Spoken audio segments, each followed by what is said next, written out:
નમસ્કાર દર્શક મિત્રો, હું છું રૂપલ વણેચિયા. સંપૂર્ણ ન્યૂઝમાં આપનું સ્વાગત છે.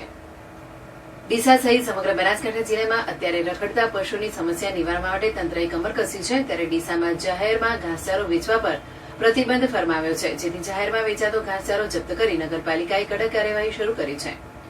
ડીસા શહેરમાં રખડતા પશુની સમસ્યા દૂર કરવા માટે પાલિકા દ્વારા ગુજરાત હાઈકોર્ટ અને રાજ્ય સરકારના આદેશ અનુસાર રખડતા પશુઓ પકડવાની કામગીરી હાથ ધરી છે. ત્યારે શહેરમાં રખડતા પશુઓથી મુક્ત બને તે માટે જાહેર માર્ગો પર લીલા ઘાસચારોના વેચાણ પર પ્રતિબંધ મૂકી દેવામાં આવ્યો છે. ડીસા નાયબ કલેક્ટર દ્વારા ફરીથી જાહેરનામું બહાર પાડી જાહેર માર્ગો પર ઘાસચારો વેચવા પર સંપૂર્ણ પ્રતિબંધ ફરમાવ્યો છે, જેથી ડીસા નગરપાલિકા દ્વારા આજથી શહેરના અલગ અલગ રાજમાર્ગો પર લીલા ઘાસચારો વેચતા લોકો સામે કડક કાર્યવાહી હાથ ધરવામાં આવી રહી છે. સવારથી જ નગરપાલિકાની ટીમ ઘાસચારો વેચતા સ્થળોએ પહોંચી લીલા ઘાસચારો જપ્ત કરી ટ્રેક્ટર મારફતે ગૌશાળામાં આપવામાં આવી રહ્યું છે. શહેરમાં જાહેરમાં ઘાસચારાનું વેચાણ બંધ થાય તો પશુ માલિકો પણ પોતાના પશુઓને રોડ પર છૂટા મૂકશે નહીં.